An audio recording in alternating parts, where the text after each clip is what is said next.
안녕하세요. IB 케미스트리 강사 류시영입니다. 오늘은 이제 본격적으로 케미스트리 수업을 진행해 보도록 하겠습니다. 오늘부터 이제 챕터 1 스토이키오메트릭 릴레이션십을 시작하도록 할 텐데요.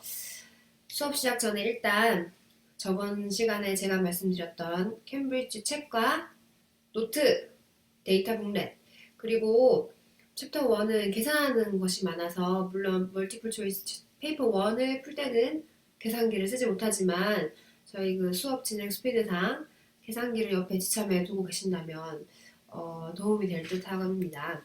챕터 1 공부할 때 뿐만이 아니라 사실 모든 특히나 H를 듣는 학생이라면은 계산기를 꼭 지참해 주시면 좋을 듯 합니다. 제가 계산하는 거라는 늘 그냥 보고 있다든지 아니면 책에 그냥 계산된 거를 눈으로 보면은 보는 것보다는 귀찮더라도 내가 눈으로 봐서 그런 것 같다 싶더라도 본인이 직접 계산해 보는 게 훨씬 큰 도움이 될 것이에요. 우선 챕터 1 시작 부분에 원래 IB 케미스트리 올드 실러버스에서는 빠졌던 부분인데 물질 매터에 대한 부분이 나옵니다. 매터를 나눌 때 매터를 스테이트에 제가 간혹 가다가 스펠링 실수를 할 때가 좀 많을 텐데 이해를 해주시기를 부탁드립니다. 이걸 스테이트에 따라서 나눌 수도 있고 아니면 얼마나 퓨어한지에 따라서도 나눌 수가 있습니다. 스테이트에 따라서 나눌 때는 크게 솔리드, 그리고 리퀴드, 가스 로 나눌 수가 있는데요. 우선 여러분들이 아시다시피 솔리드는 이렇게 다시 써보도록 하겠습니다. 솔리드는 부피 가지고 있고 쉐이프 가지고 있습니다. 내가 지금 눈에 보이는 이런 솔리드 보면 얘는 지금 솔리드인 상태인 거죠. 네모난 쉐입이라는 거 알 수 있고 만약에 볼륨 계산해봐라 그러면 얘는 이런 면체로 되어 있으니까 베이스 요 넓이 구한 다음에 하이트 곱해주면 볼륨 구할 수 있습니다. 이건 레귤러 쉐입을 가지고 있을 경우 이렇게 수식적인 과정을 통해서 볼륨 구할 수 있고 만약에 이런 irregular한 쉐입을 가지고 있는 경우라 하더라도 제가 여러분들한테 이거 볼륨 구해봐라 그러면 어떻게 구할 수 있을까요? 이 실험실에 이렇게 생긴 실험 도구를 보셨을 텐데 이걸 메저링 실린더라고 불리는 것입니다. 구할 수 있는 방법은 메저링 실린더에 물을 10cm3까지 담궈왔다. 그리고 나서 내가 얘를 떨어뜨렸다. 떨어뜨리고 나니까 한 14cm3까지 올라가더라. 그럼 이 차이점이 이 irregular한 쉐입의 부피가 되는 것이겠죠. 이렇게 솔리드는 쉐입이랑 볼륨을 쉽게 구할 수가 있습니다. 그 다음에 리퀴드인 경우에는 쉐입은 볼 수는 없지만 볼륨은 쉽게 구할 수가 있죠. 예를 들어 이건 제가 다 마신 것이긴 하지만 여기에 물이 이만큼 차여있다. 그러면 리퀴드가 물이든 지금 계속 쉽게 말해서 물을 얘기하지만 물이든 커피든 어떤 종류의 리퀴드이든 간에 내가 어느 정도까지 차여있다. 이거 눈으로 볼 수 있으니까 볼륨 쉽게 구할 수 있습니다. 그럼 가스는 어떠할까? 가스는 일단 쉐입 없습니다. 눈으로 볼 수가 없죠. 색깔을 가지고 있다고 하더라도 얘는 눈으로 볼 수가 없습니다. 그럼 볼륨 어떨까요? 볼륨도 역시 눈으로 보기가 힘들기 때문에 볼륨도 매절하기가 힘듭니다. 그럼 가스의 볼륨은 어떻게 되는가? 이것도 이해를 해두면 편할 것 같아서 조금 자세하게 설명을 하도록 하겠습니다. 만약에 이런 상자가 있는데 지금 큐브 모양의 상자가 있는데 이 안에 옥시전 가스가 들어있다. 근데 이 큐브 모양은 5cm 큐브다. 5cm 큐브의 박스 안에 옥시전 가스가 있다. 그러면은 옥시전 가스의 부피는 어떻게 될까? 라는 질문이 만약에 나온다면 어, 좀 곤란합니다. 왜냐면 내가 이게 지금 억션 가스가 꽉 차 있는 건지 여기 지금 꽉 차 있는 건지 아니면 반틈만 차 있는지 이 상자에 반틈만 차 있는 건지 알 수 없기 때문에 얘는 옥시전 가스의 볼륨이 5cm 큐브다 또는 뭐 2.5cm 큐브다 아니면 3cm 큐브다 이렇게 숫자로 내기가 조금 곤란합니다. 그렇기 때문에 가스의 볼륨은 뭐라고 생각하냐면은 컨테이너의 볼륨과 같다고 생각을 합니다.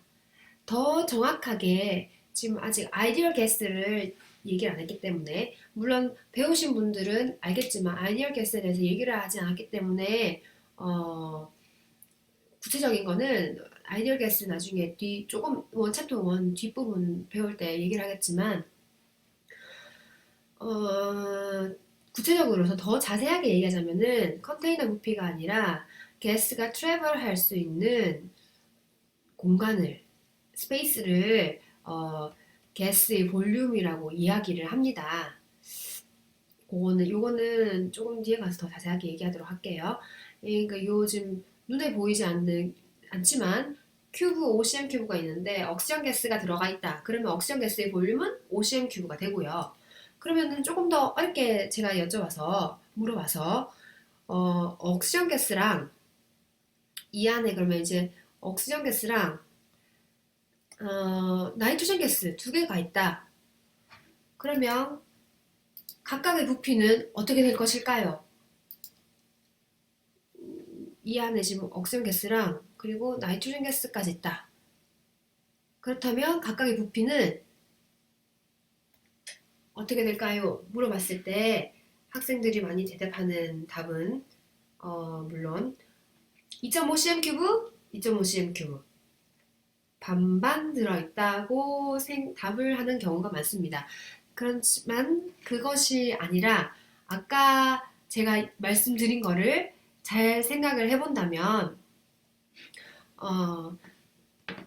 지금 화면이 다 보이지가 않아서 조금 더 작게 할게요. 제가 방금 말씀드린 거를 다시 생각해 본다면은 가스의 볼륨은 컨테이너의 볼륨과 같다고 하였습니다. 그러므로 억시전 가스도 5cm 큐브, 나이트로젠 가스도 5cm 큐브가 되겠습니다.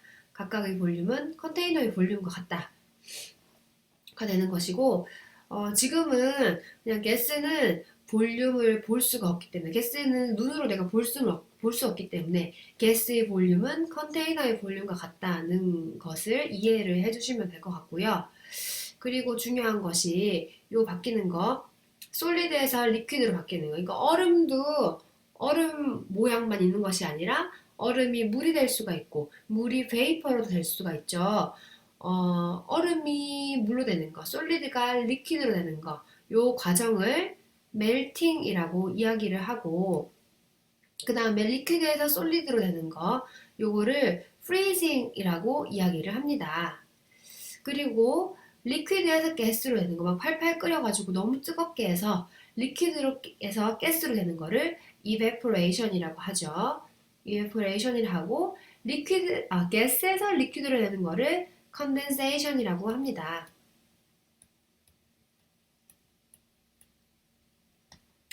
자, 그 다음에 어떤 물질인 경우에는 솔리드에서 보통은 대부분 물질들이 솔리드, 리퀴드, 가스 이렇게 거쳐서 가지만 어떤 물질인 경우에는 솔리드에서 바로 그냥 보통 우리 특별하지 않은 경우에 100kPa 룸 템퍼처에서 솔리드에서 가스로 그냥 바로 가는 경우도 있어요. 솔리드에서 가스로 바로 가는 경우 요거를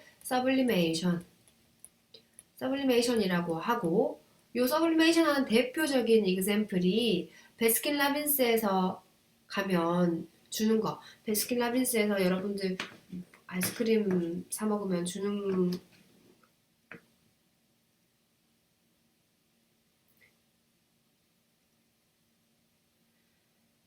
stop.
다시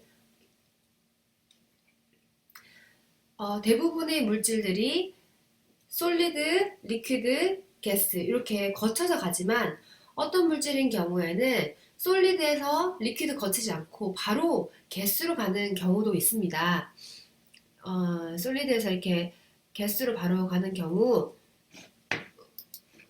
우리가 뭐라고 하느냐면은 서블리메이션이라고 해요. 서블리메이션 하는 대표적인 이그샘플이 무엇이냐? 어떤 물질들이 서블리메이션 하느냐? 여러분들이 베스킨라빈스 가서 아이스크림 샀을 때, 뭐 아이스크림 이거 좀 오래 보관하고 싶다 그러면 직원이 넣어주는 것이 있는데 그것이 바로 드라이 아이스입니다. 드라이 아이스는 CO2, 카본 다이옥사이드가 고체인 상태를 드라이 아이스라 그러고, 이 드라이 아이스 여러분들이 사서 베스킨라빈스에서 얻어서 그냥 책상 위에 놔두면 물 생기지 않고 리퀴드가 생기지 않고 바로 그냥 공기 중으로 날아가게 됩니다. 드라이 아이스가 서블리메이션 하는 대표적인 이그샘플이고, 그 다음에 IB에서 실라이버스 바뀌면서 이 텀이 들어갔기 때문에 자주 나오는 문제입니다. 뭐 보기 1번 서블리메이션 하는 이그샘플은 무엇일까요? 보면 여러분들이 그거 고르려면 이거 상태 변화하는 것만 잘 보시면 됩니다. 뭐 이렇게 한번 솔리드에서 뭐 액큐어스로 바뀌는 거, 뭐 여기 뭐 어떤 케미컬 컴파운드 주어져 있고요. 그다음에 뭐 서블리메이션 하는 거는 무엇인가요? 그러면 서블리메이션은 솔리드에서 가스로 바로 하는 것이다. 이거만 알고 있으면 이게 답이라는 거 알 수가 있죠. 간단한 문제이고, 그 다음에 가스에서 솔리드로 가는 경우도 있는데 요것도 서블리메이션이라고 똑같이 얘기하거나 아니면은 똑같이 용어를 쓰면 헷갈리니까 거꾸로 디퍼디션 아니면 어포짓 서블리메이션 이렇게 부르기도 합니다. 디퍼디션이라고 따로 이렇게 좀 차이를 두는 경우가 IB에서는 이렇게 부른다는 거를 아시면 될 것 같아요. 이렇게 솔리드, 리퀴드, 가스 세 가지 스테이트에 따라서 메터를 나눌 수가 있고 각각 서로 그 스테이트가 바뀔 때 이름들 아셔야 합니다.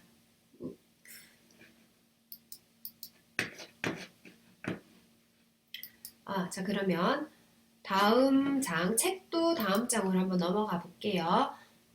책 다음 장으로 넘어가 보면 저 그래프 자주 보셨죠? 보일 했을 때 내가 만약에 그 아이스 가지고 있는데 히팅을 시킨다.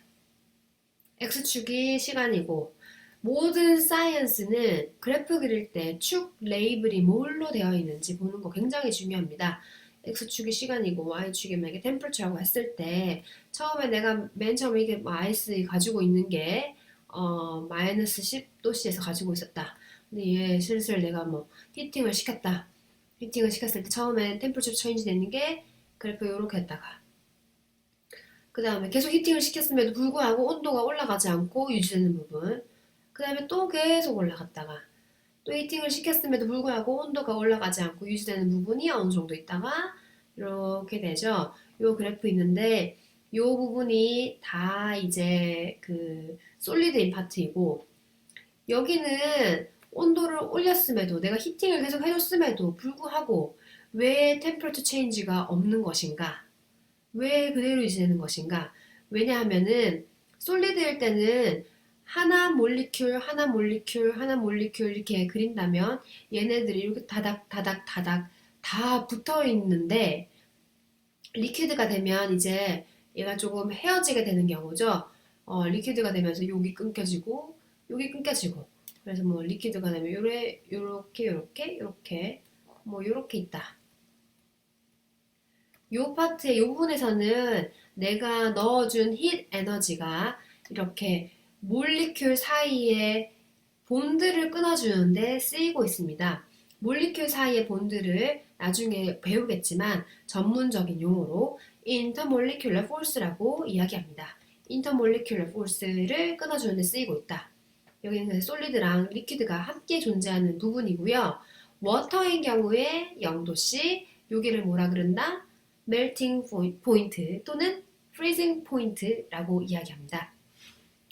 그리고 여기 쭉 올라가는 부분은 liquid only만 있는 부분이고, 여기 또 갔을 때 멈춰있는 부분, 이 부분은 또 어떻게 되는 거겠어요? 이 부분은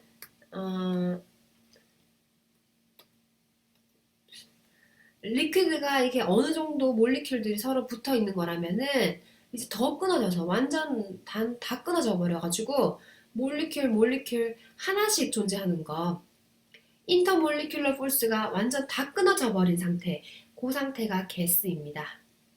이 부분은 다시 또 인터몰리큘러 포스, 내가 넣어준 힛이 인터몰리큘러 포스를 끊어주는 데 쓰이고 있죠. 리퀴드, 가스가 같이 존재하는 부분이고, 이 부분은 워터인 경우에 100도씨 보일링 포인트라고 불리는 부분입니다. 이 부분은 가스만 존재하는 부분이고요. 이 그래프 말고 AP에서는 이 그래프도 많이 나와요. 그렇지만 IB에서 나오지 않기 때문에 집중하실 필요는 없을 것 같아요. AB에서 좀 나오는 거, 요렇게 돼 있는 거, X축이 프레셔, Y축이 템퍼처. 근데 이거 나중에 이퀄리브리움 파트 갈 때 좀 유용하게 쓸 수도, 이해할 때 좀 도움이 될 수 있는 거니까. 그리고 또 뭐 모른다고 해서 해가 되는 거는, 안다고 해서 하해가 되는 거 없으니까 알아두시면, 요렇게 되어 있는 거 많이 보셨죠? 이런 그래프, 여기가 솔리드, 리퀴드, 가스, X축이 프레셔, Y축이 템퍼처, 요런 그래프도 그릴 수가 있다. 새 스테이트를 나타내는 거 한번 봐주시면 될 것 같고요. 매터를 지금까지는 스테이트에 대해서 따라서 나눴어요. 이제 책도 다음 쪽으로 좀 가보면 이제 매터를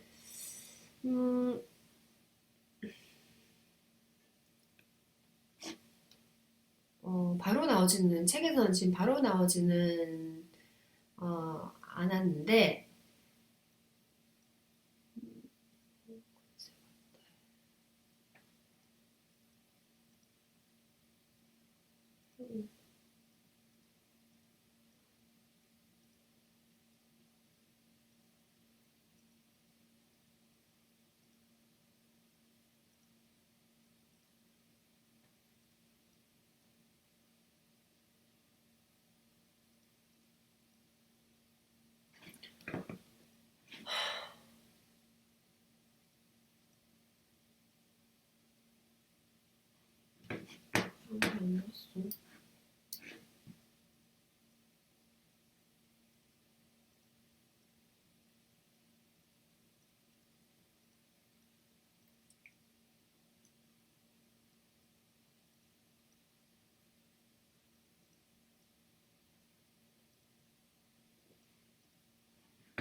지금까지는 매터를 스테이트에 따라서 나누는 것을 보았고요.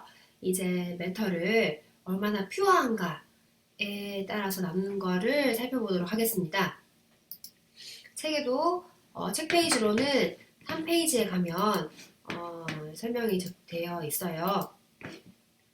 자, 매터를 얼마나 퓨어한가를 놔둔다면 일단 다시 까만색으로 바꾸도록 하겠습니다.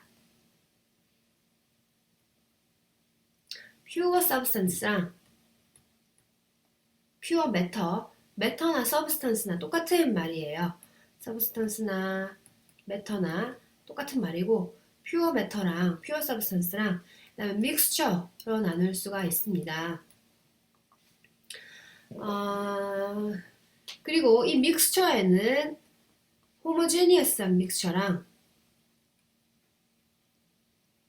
그 다음에 헤테로지니어스한 믹스처 한 믹스처가 있어요. 믹스처는 그러니까 뭐냐면 예를 들어 아까 봤던 물질 두 개, 얘랑 그냥 같은 공간에 아무런 케미컬 리액션 없이 그냥 같이 있는 거, 이런 게 믹스처예요. 조금 이따가 볼 컴파운드, 만약에 얘랑 같이 만나서 케미컬 리액션이 일어나서 이게 되었다. 얘가 없어지고 이게 되었다. 그러면 이것은 컴파운드라 불리는 것이고, 만약에 그냥 얘랑 얘가 같은 공간에 같은 시간에 있는 상태라면 이거는 믹스처라고 불릴 수가 있어요. 믹스처는 호모지니어스한 믹스처랑 헤테로지니어스한 믹스처가 있는데, 호모지니어스한 믹스처는 내가 믹스처가 이렇게 있었을 때, 여기 있을 때, 요 부분을 테이크 했을 때랑 요 부분을 테이크 했을 때 그 컴포지션 퍼센티지가 같다면은 그거는 호모지니어스한 믹스처라고 불릴 수가 있고, 헤테로지니어스한 믹스처는 요 부분 테이크 했을 때 만약에 퍼센티지가 그 컴포즈하고 있는 물질들이 퍼센티지가 다르다면은 그건 헤테로지니어스한 믹스처라고 얘기할 수가 있습니다. 정말 뭐 쉬운 이그샘플로는 진흙탕물이라든지 AP에서 자주 나오는 이그샘플로 뭐 juice with pulp, orange juice with pulp 이런 거 헤테로지니어스한 믹스처가 되겠고요. 그 다음에 숨쉬고 있는 에어 같은 경우는 뭘까요? 생각해 봅시다. 얘는 일단 믹스처일까? 아니면 pure substance일까? 만약에 믹스처라면은 호모지니어스한 믹스처일까? 아니면 헤테로지니어스한 믹스처일까? 에어는 답을 말씀드리자면 믹스처입니다.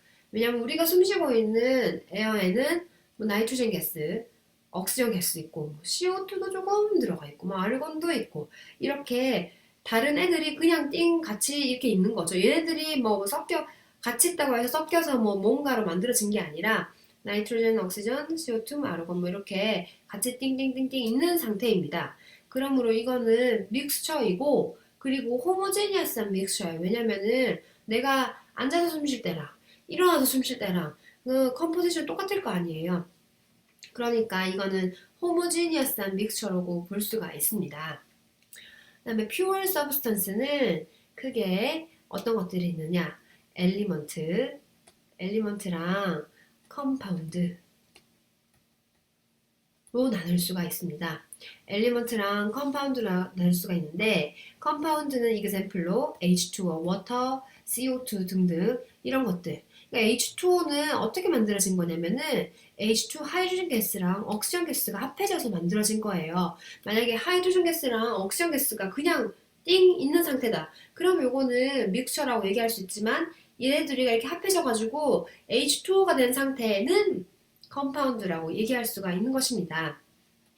CO2 역시 카본이랑 옥시전이 합해져서 만들어진 것인데, 얘도 그냥 카본, 옥시전이 그냥 이렇게 있는 상태다. 그러다면은 이거는 믹스처가 될 텐데, 얘네들이가 이제 합해져서 어떤 케미컬 리액션이 일어나서 CO2가로 되어 있는 상태이기 때문에 컴파운드라고 이야기할 수가 있습니다. 엘리먼트는 무엇이냐? 엘리먼트는 데피니션 여러분들이 알고 계시면 중요할 것 같아요. 좋을 것 같아요. 엘리먼트는 cannot be further destroyed by chemical method 또는 usual method라고 얘기하기도 합니다. cannot be further destroyed by chemical method인 것을 엘리먼트, 그러니까 쉽게 생각했을 때 자연적으로 존재할 수 있는 가장 기본적인 상태를 엘리먼트라고 봐주시면 돼요. 잠깐 데이터 북렛 볼게요. 데이터 북렛에 보면 처음에 되게 중요한 식들 나와 있고, 요 피리어딕 테이블. 피리어딕 테이블은 페이퍼 1 볼 때도 주어질 것이니까 여러분들이 뭐 이거 아톰들을 다 외워야 되나 그렇진 않아요. 요 피리어딕 테이블 보면 우리가 지금 보고 있는 것들이 다 엘리먼트입니다. 그러니까 뭐 Fe 이런 거 엘리먼트이고요. Fe 여기 있는 거 엘리먼트이고, 뭐 아르곤 아까 얘기했던 거 요게 엘리먼트입니다. 아르곤 엘리먼트, 제논, Xe 엘리먼트, 뭐 칼슘 요게 지금 엘리먼트인 상태예요. 20번 칼슘 요게 엘리먼트인 상태예요. 7개만 빼고 지금 여러분들이 보고 있는 피리어딕 테이블에 있는 아이들이 다 엘리먼트인 상태입니다. 7개가 무엇인가 하면 그 7개가 여기 H 그리고 N, O, F, C, L, B, R, I 요게 피리어딕 테이블 끝에 기역자로 있는 아이들 요런 것들은 다시 제가 노트로 돌아갈게요. 이런 것들은 뭐라 그러냐면 다이아토믹 몰리큘이라고 합니다.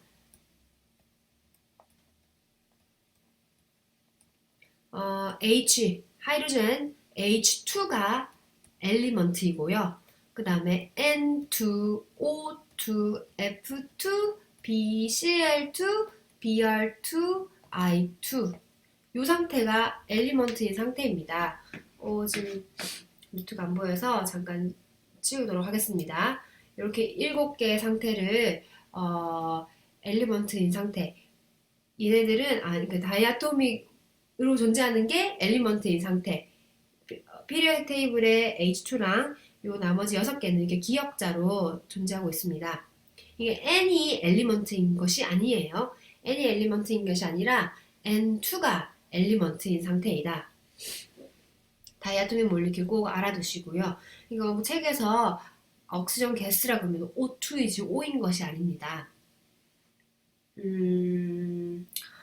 처음에 서브스턴스를 구분하는 기준들은 대략 이렇게 되는데 처음에 학생들이 케미스트리 공부할 때 용어들이 되게 많이 나오잖아요. 용어들이 많이 나오는데 고민하는 것이 뭐 아톰 그럼 아톰은 뭐고 몰리큘은 무엇인가 뭐 나중에 뭐 몰이랑도 헷갈려하고 뭐 이런 용어들 때문에 되게 헷갈려해요. 요 용어들은 그러니까 서브스턴스를 지칭할 때 쓰이는 용어들은 아니라고 얘기를 해야 되나? 그러니까 아톰은 여러분들 피리어딕 테이블에 보이는 모든 애들이 다 아톰입니다. 근데 몰리큘은 뭐냐면은 아톰들이 모여 있는 거를 몰리큘이라고 해요. 그러니까 H2O 이것도 몰리큘이고 F2 이것도 몰리큘이고 얘는 그러니까 엘리먼트이자 몰리큘인 것이고 예를 들어 CA 칼슘인 경우에는 아톰이자 엘리먼트인 것이고 H2O는 몰리큘이자 H 아톰이랑 O 아톰이 만났으니까 몰리큘이면서 컴파운드인 것이고 그 다음에 몰 우리 나중에 열심히 배울 몰은 얘는 유닛입니다. 뭐 물질을 지칭할 때 쓰이는 서브스턴스를 지칭할 때 쓰이는 것이 아니라 묶음 단위예요. 묶음 단위로 쓰이는 것이고 이게 좀 용어를 여러분들이 조금 이해를 해주셨으면 편할 것 같아요. 처음에 케미스트리 공부할 때 학생들이 이 용어 때문에 조금 몰리큘, 몰, 아톰, 엘리먼트, 컴파운드 뭐 이런 용어 때문에 혼동을 겪는 경우도 있는 것 같고 이 용어 정리를 잘해야지 더 클리어하게 여러분들이 공부할 수 있는 파트가 특히 에너제틱 파트입니다. 그 이유도 나중에 가면은 왜 저 쌤이 저 때 그런 얘기를 했구나 이런 걸 또 알 수 있을 거예요. 서브스턴스를 나누면 이렇게 되고 제가 또 조금 덧붙이고 싶은 부분이 믹스처를 세퍼레이션 하는 방법이에요. 간단하게 이건 좀 상식적으로 생각할 수 있는 부분부터 설명을 드려봐 볼게요. 만약에 철 가루랑 FE 파우더랑 뭐 샌드가 같이 있다. 이거 어떻게 세퍼레이션 할 거야? 일단 얘는 뭐예요? 믹스처일까 퓨어 서브스턴스일까? 얘는 당연히 믹스처가 되겠죠. 얘네들이 합쳐져가지고 뭔가 하나로 된 게 아니니까 믹스처가 될 것입니다. 그리고 헤테로지니어스한 믹스처가 될 것이에요. 골고루 섞여 있는 거 아닐 테니까. 그럼 얘네들을 어떻게 세퍼레이트 할 것인가? 어떻게 다시 나눌 것인가? FE랑 철이랑 샌드랑 이거는 FE의 성질을 이용하면은 마그네틱만 있으면 나눌 수가 있겠죠. 마그네틱으로 뭐 세퍼레이션 시킨다. 그럴 수 있고 그럼 이번에는 샌드랑 워터랑 있다. 샌드 워터가 있다. 이것은 믹스처일까요? 죄송합니다. 여기 지금 노트가 또 안 보이고 있었네요. 음,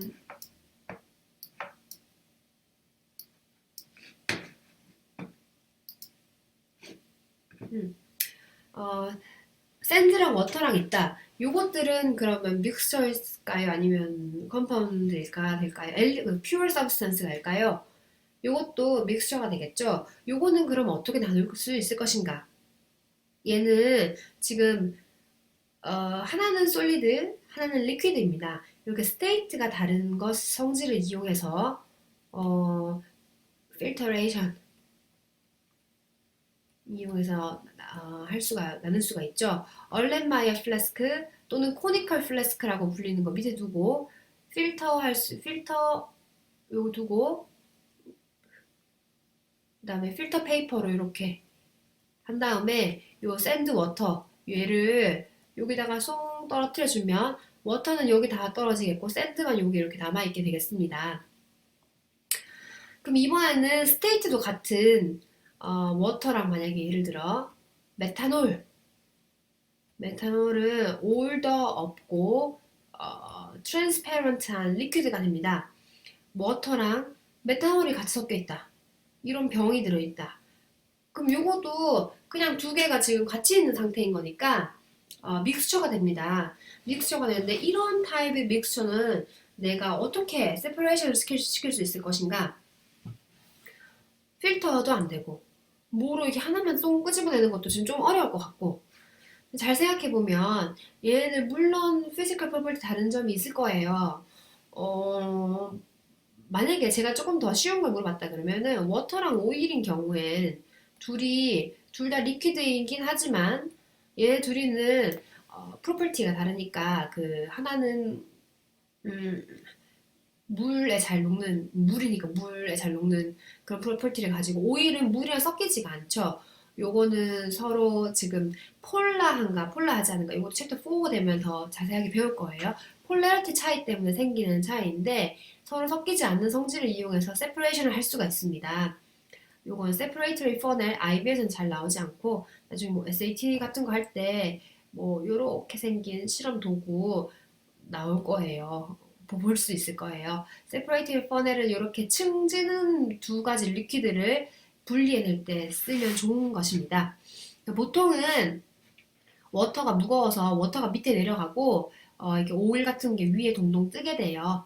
덴서티가 더 라이터하기 때문에 동동 뜨게 돼요. 그렇게 나눌 수가 있고 워터랑 메탄올의 경우에는 얘는 완전 섞여 있고 폴라리티가 같기 때문에 둘 다 폴라하기 때문에 섞여 있고 눈으로 봐서는 지금 차이점이 없는데 이건 어떻게 세퍼레이션을 할 수 있을까? 얘는 다른 피지컬 프로퍼티를 더 자세하게 공부하면은 둘이 보일링 포인트가 달라요. 워터는 잘 알다시피 100셀시어스에서 보일링하고 메탄올은 제가 정확한 지금 수치는 알 수 없지만 기억이 나지 않지만 좀 낮아요. 한번 40도씨라고 합시다. 40도씨 보일링 포인트를 가지고 있다. 그러니까 그렇게 뜨겁지 않아도 팔팔 끓는단 말이에요. 가스로 날아간단 말이에요. 이런 보일링 포인트 차이를 이용해서 세퍼레이션 할 수 있는 게 뭐냐면은 디스틸레이션이에요. 디스틸레이션은 제가 어떻게 그림을 또 잘 그릴 것인가 여기에다가 그림을 그리면 디스틸레이션 여기 이렇게 플라스크가 있어요. 이 플라스크에 워터랑 메탄올 둘 다 있는 솔루션이고 그다음에 여기 커넥터 연결되어 있고 그다음에 여기 워터 컨덴서 연결되어 있습니다. 이게 커넥팅 컨덴서, 이게 워터 컨덴서가 연결되어 있고 끝에 여기 똥똥 떨어질 수 있는 부분이 있는데 워터 컨덴서는 관이 안에 파이프가 두 개가 있어요. 여기는 하나 이렇게 커넥팅 컨덴서랑 바로 다이렉트리 연결되는 관 그러니까 케미컬 컴파운드들이 지나갈 수 있는 관이랑 워터가 흐를 수 있는 관 꼬불꼬불꼬불하게 보통 이렇게 되어 있는데 일록에서 워터가 인, 일로 워터가 아웃하게 실험실에서 호수 이렇게 호스라 그래야 되나? 워터 파이프 끼워가지고 물을 실제로 흘려주는 거예요. 그리고 서모미터 딱 끼울 수 있게 서모미터 이렇게 끼워주면은, 그리고 여러분들이 뭘 해주냐? 또 히팅을 해줍니다. 히팅을 넣다가 이렇게, 근데 너무 팔팔 끓이지는 말고 한 50도씨까지 올렸다고 해봅시다. 그러면은 50도씨까지 올렸을 때 보일링 되는 것은 메탄올만 이렇게 보일링이 되겠죠. 메탄올만 보일링이 되는데, 그래서 가스로 올라가는데 갑자기 다시 여기 워터 때문에 차가운 부분을 만났어요. 그러면 리퀴드로 변신을 하게 되겠죠. 그래서 이쪽에서는 메탄올을 득템할 수가 있고, 여기는 워터가 그대로 남아있고, 이렇게 두 물질을 보일링 포인트가 다른 점을 이용해서 세퍼레이션을 할 수가 있습니다. 요거를 디스틸레이션 또는 프랙셔널 디스틸레이션, 부분 받아내는 거니까 프랙셔널 디스틸레이션이라고 부르기도 합니다. 요 실험 과정도 아직은 근본적으로는 물어보는 문제는 나오지 않았지만, 나중에 올가닉 케미스트리 같은 것들을 할 때 알고 있어야지 이해할 수 있는 부분이기 때문에 짚어보고 넘어가도록 합시다.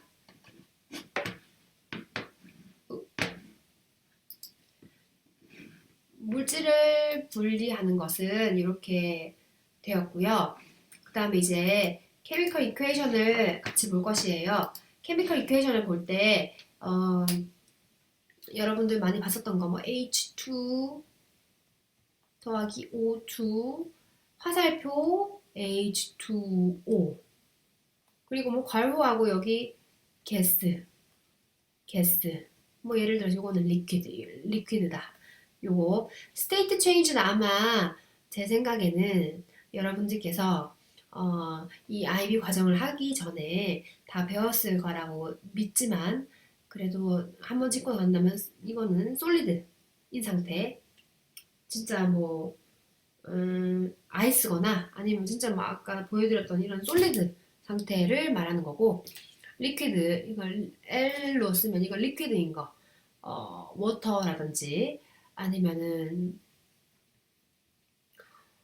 굉장히 뭐 철 같은 경우라면 굉장히 높은 온도에서 막 녹아있는 상태, 뭐 이건 리퀴드는 말 그대로 리퀴드인 상태이고요. 그리고 게스, AQ라 그러면 솔루션인데 솔벤트가 워터인 경우, aqueous 솔루션, 물에 만약에 제가 설명드릴 때 NaCl 솔리드, NaCl 리퀴드, NaCl aqueous, 요거 세 개의 차이점. NaCl 만약에 타블렛 솔트 여러분이 생각했을 때 하얀 거 솔리드, 그거 말하는 것이고, 타블렛 솔트, 난 뭐 실험실에 쓰는 솔트, 여튼 뭐 파우더 형태, 하얀색 그 파우더 형태를 말하는 것이고, NaCl 리퀴드라고 한다면 요거는 정말 뜨겁게 해서 이걸 녹인 거예요. 아무것도 쓰지 않고 그냥 흰만 사용해서 너무 뜨겁게 해가지고 얘를 녹인 거고, 에큐스는 뭐냐면 그냥 이 하얀색 파우더를 물에다가 디솔브 시킨 것입니다. 그게 요 에큐스 상태예요. 그러니까 에큐스 상태는 쉽게 만들 수 있죠. 그냥 물에 던져가지고 녹이기만 하면 되는 상태예요. 그리고 NaCl 에큐라 그러면 NaCl만 있는 것이 아니라 NaCl이랑 리퀴드랑 같이 있는 상태를 그러니까 말하는 것이고요. 이렇게 스테이트 말하는 의미이고, 그다음에 화살표도 이렇게 얘기하면 내가 얘네 둘이를 섞어줬을 때 이걸 만든다는 뜻이에요. 그러니까 얘네 둘이가 리액턴트이고 섞어준 거, 내가 처음에 리액턴트를 말하는 거고, 이게 만들어진 게 프로덕트를 말하는 거예요. 얘네들을 섞으니까 이게 만들어졌다. 케미스트리에서 여러분들이 화살표를 꽤 많이 볼 것인데, 이거 다음으로 이제 볼 화살표는 순서대로 얘기하자면은 요거예요. 그리고 요거도 볼 거예요. 그리고 요거도 볼 거고, 그리고 나면 또 요런 것도 주의 깊게 보면 볼 수 있어요. 일단 얘는 이거 두 번째 그린 거랑 세 번째 그린 거랑 다 양방향으로 에로 헤드가 있는 거잖아요. 그렇지만 다른 차이점이 있다는 것. 이렇게 하나의 화살표에 머리를 두 개 그리면 이건 나중에 레조넌스 본 챕터 4에서 배울 것입니다. 레저넌스를 말하는 것이고, 이렇게 화살표 왔다리 갔다리 두 개를 그려주면은 얘는 이퀄리브리엄 상태를 말해주는 거예요. 지금 다 용어가 낯서니까 처음 좀 무슨 얘기인가 싶기도 할 텐데, 나중에 뒤에 배울 때는 또 나중에 저 선생님이 저래서 저 때 그 얘기를 해줬구나 싶으실 거예요. 그 다음 이 에로는 이제 챕터 10 올게닉 케미스트리 했을 때 다 배울 것이고, 이렇게 구부러진 거 풀 에로로 나타내면은 일렉트론을 한 개를 내가 그냥 점으로 나타냈을 때 일렉트론 한 페어가 여기에서 여기로 갔다는 뜻이고, 하프 에로 나타내면은 일렉트론 한 개가 여기에서 여기로 갔다는 뜻입니다. 근데 보통 케미컬 리액션이 일어날 때는 페어로, 일렉트론은 사이좋게 페어로 움직이기 때문에 보통은 풀 에로로 나타낼 것이고, 하프 에로로 나타날 경우는 굉장히 특이한 경우에만 여러분들이 좀 보실 수 있을 거예요.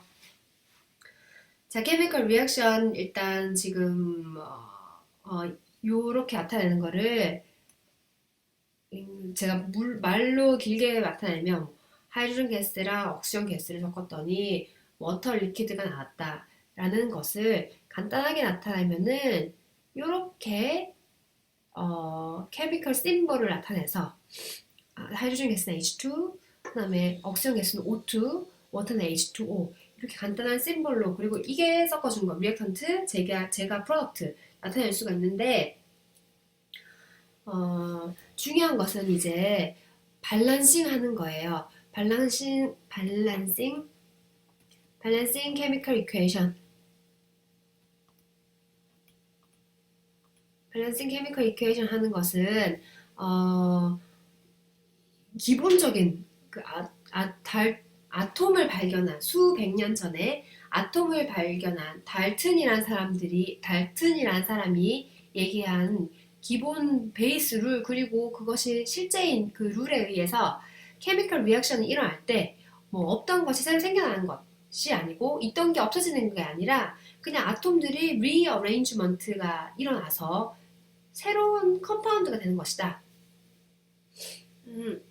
이것도 그러니까 제가 다음 장에 그냥 쓸게요.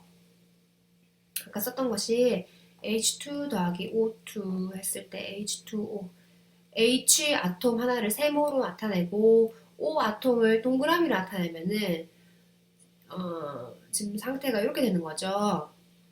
이렇게 그랬을 때 왼쪽을 보면 세모는 두 개 있고 동그라미 두 개 있는데, 오른쪽 프로덕트를 보면 세모는 두 개, 동그라미는 하나 있어요.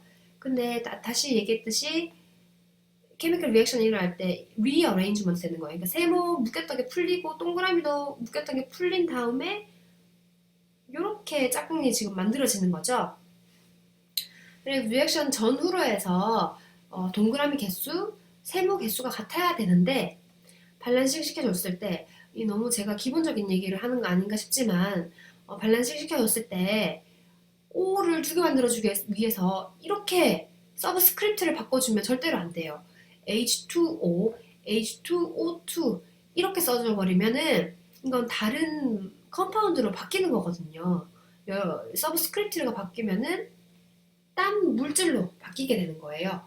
그렇기 때문에 서브스크립트는 바꿔주면 안 되고, 밸런싱 해줄 때는 반드시 앞에 있는 코에피션트를 바꿔주어야 합니다. O가 지금 한 개였으니까 앞에 2로 이렇게 써주고 나면은 어머 H2O가 두 개가 됐네. 그러니까 동그라미는 이제 두 개, 하나 둘 셋 넷, 하나 둘 이렇게 맞는데 세모가 또 달라졌네. 그러니까 세모의 개수를 이제 또 맞춰주면 이렇게, 세모도 세모 4개 4개, 동그라미도 2개 2개, 두 개의 H2 몰리큘이 한 개의 O2 몰리큘을 만나서 두 개의 H2O 몰리큘을 만든다. 이게 밸런싱 케미컬 리액션 해주는 거구나. 그리고 이퀘이션 해주는 거구나. 그리고 이 앞에 있는 이 코에피션트가 몰리큘 개수비를 말하는 거구나. 거기까지 여러분들께서 이해를 해주시면 되겠습니다. 책에도 뭐 이그샘플이 많겠지만 저랑 몇 개만 더 연습을 해봐요.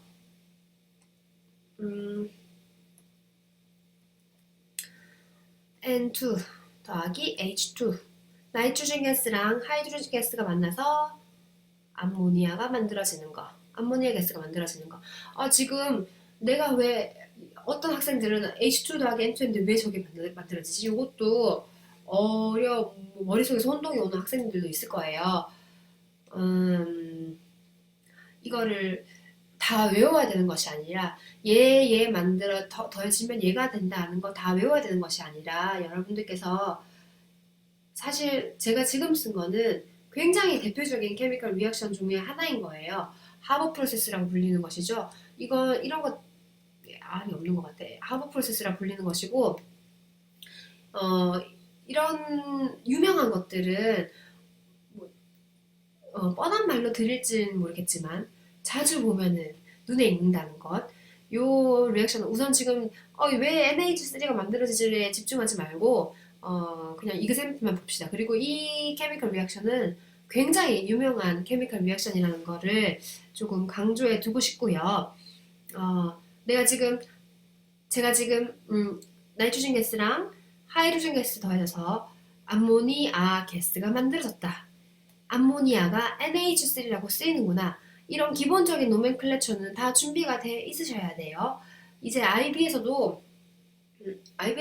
사실은 노멘클레처에 거의 신경 안 썼는데 이제 노멘클레처에 조금 집중을 하고 있어요. 그렇기 때문에 여러분들께서 기본적인 노멘클레처는 알고 있어야 돼요. 암모니아, NH3, 음은 걔는 이온을 말하는 거고 NH4 플러스를 말하는 거구나. 요거 시간 관계상 노멘클레처는 스킵하도록 하겠습니다. 지금 N 2개, H 2개, N 1개, H 3개. 조금 약간 수학적인 감을 발휘해서 나 N 여기 2개, 1개니까 앞에다가 여기 2개 N 됐고 그렇게 되면 H가 이제 6개가 되죠. 요것도 그림으로 만약에 생각한다면 N2 이게 N이에요. H2 이게 세모가 H 그러면 NH3 N 1개 H 3개 나 지금 앞에다가 2를 붙임으로 해서 NH3 몰리큘이자 헷갈릴까봐 좀 더 계속 얘기해요. 몰리큘이자 컴파운드인 I가 이렇게 2개가 만들어졌어요. 그럼 N은 2개 됐는데 H는 총 개수 세알리면 여기 6개 됐죠? 요 6개 맞춰주려면 앞에다가 3 여기다가 6으로 바꿔주는 게 아니라 서브스크립트를 6으로 바꿔주는 것이 아니라 앞에다가 3 그러면 H 몰리큘이 3개가 되는구나. 이렇게 그래서 하나의 N2 몰리큘이랑 3개의 H2 몰리큘이 합해져서 2개의 NH3 몰리큘을 만드는구나 하는 것을 또 알 수가 있습니다. 또 다른 이그샘플 하나 더 보도록 할게요. 이번에는 또 새로운 케미컬 리액션으로 컨버션 리액션 하나 살펴보도록 하겠습니다. 간단하게 CH4, 메테인 가스, O2 CH로 되어 있는 애들이 억시전 가스랑 만나면은 프로덕트가 CO2랑 항상 H2O예요. Complete Combustion Reaction이 일어났다고 했을 때 이런 반응을 Combustion Reaction이라고 하거든요. 그럼 요게 지금 C 하나, H 4개, 2개, O 2개, 3개예요. 근데 이때 일단 뭘로 CHO 있는데 CH 둘 중에 아무거나 하나로 시작해도 괜찮아요. 그렇지만 O로는 시작하면 안 돼요. 왜냐면 O는 하나가 2군데로 퍼졌죠. 이런 거는 맨 마지막에 맞춰주는 게 좋아요. 그럼 카본은 하나 있었고 H 4개 여기 2개 있으니까 앞에 2를 붙여주면 O가 2개 여기서 2개 총 4개가 되니까 이 앞에다가 2를 붙여주면 되는구나 이런 거 알 수가 있겠고요. 이번엔 또 다른 이그샘플 한 개 더 C3H8 이게 프로페인이란 거예요. 프로페인 O2 역시 컨버션 리액션 CO2랑 H2O가 나오는 이런 반응이 있다. 이것도 케미컬 밸런싱 한번 해봅시다. 카본 셋 8, 둘, 하나, 둘, 셋 이렇게 됩니다. 역시 이것도 옥시전이 두 군데로, 하나에서 두 군데로 퍼지고 있으니까 옥시전은 맨 마지막에 맞춰주는 게 좋아요. 카본 3개, 1개, 그러니까 3 시작하자. 그 다음에 하이드로젠 8개, 2개니까 4 해보자. 그러면 여기는 6, 여기는 4. 그래서 10 옥시전이. 그러니까 이 앞에다가 5를 붙여주면 되겠구나. 그러면 카본 3개, 3개, 하이드로젠 8개, 8개, 4, 2, 8. 그 다음에 옥시전 10개, 아톰의 개수 여기 6개, 4개, 10개 총 딱딱 맞는구나 하는 것을 확인할 수가 있습니다. 여러분들께서 연습을 하시다가 또 보면 유감스럽게 지금 나오진 않았지만 아까 얘기한 오늘 그 디스틸레이션 얘기할 때 얘기한 메탄올이 CH3OH예요. 요것도 컨버션, 옥시전이랑 반응을 시키면은 역시 CO2랑 H2O를 만들어내게 되는데요. 얘 지금 밸런싱 해보도록 하겠습니다. 카본 1개, 1개 됐다. H 4개, 2개. 그러니까 앞에 2를 붙이자. 2를 붙이자. 옥시전 여기, 여기 되게 많아요. 옥시전 여기 1개, 여기 2개. 프로덕트 지금 여기 2개, 여기 2개. 그러니까 지금은 리액턴트에는 3개가 있고 프로덕트에는 4개가 있습니다. 4개가 있는데 그럼 여기도 4개로 맞춰줘야 되겠죠? 4개로 맞춰주려고 그러는데 내가 CH3OH 앞에 만약에 숫자 여기다가 뭔가를 둬버리면은 별로 안 좋은 생각인 것 같아요. 왜냐면 여기 앞에 뭐 2 같은 숫자를 바꿔버리면 카본 하이드로젠 개수를 완전 다 바꿔버리잖아요. 그러니까 이 앞에 있는 코에피션트를 바꾸기보다는 얘를 바꾸는 게 좋을 것 같아요. 그죠? 그럼 얘 지금 1개니까 4개에 맞춰주려면 얘를 3개로 바꿔야 돼요. 2를 3으로 바꾸려면은 앞에다가 3 over 2 이렇게 프랙션 써도 괜찮아요. 프랙션 써도 괜찮습니다. 3 over 2 그러면 옥시전 개수 총 여기서 3개가 오게 되니까 총 리액턴트일 때도 4개, 프로덕트일 때도 4개. 이제 모든 아톰의 개수가 리액턴트, 프로덕트에서 맞게 되죠. 만약에 문제에서 코에피션트가 다 인티저야 된다고 한다면은 이렇게 일단은 프랙션을 쓴 다음에 그리고 앞에 안 보일 것 같아서 다시 작게 쓰면 프랙션을 쓴 다음에 그리고 20 다 곱해줘 버리면 돼요. 문제에서 만약에 모든 코에피션트는 should be integer여야 된다고 쓴다면 2, 3, 2, 4 이렇게.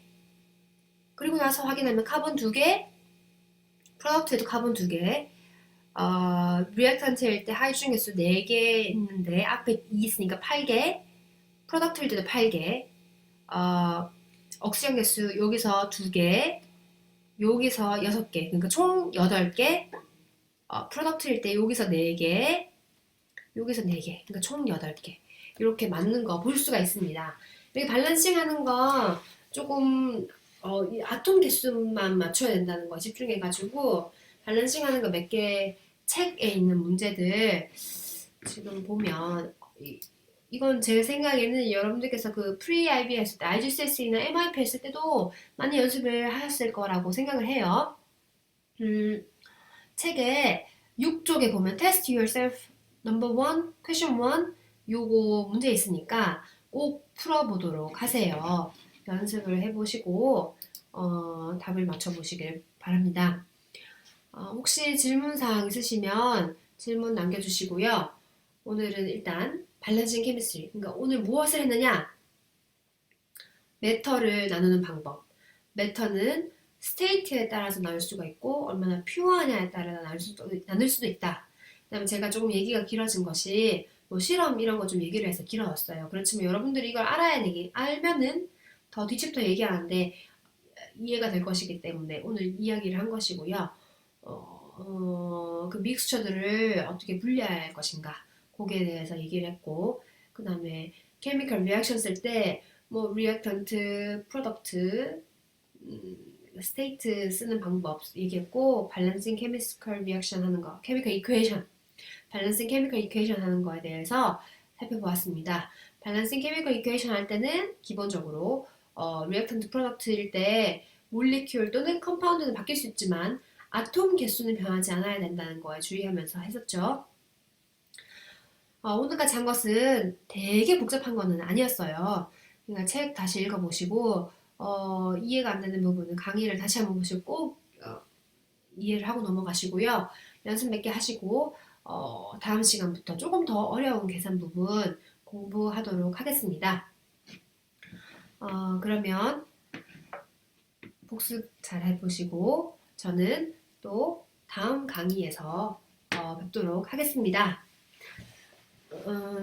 다음 강의 더 앞에 있는 그 코에피션트가 의미하는 바를 굉장히 집중적으로 이용해서 할 거니까 오늘 했던 것을 반드시 이해를 해주시길 부탁드립니다. 그럼 저는 다음 강의에서 뵙도록 하겠습니다. 감사합니다.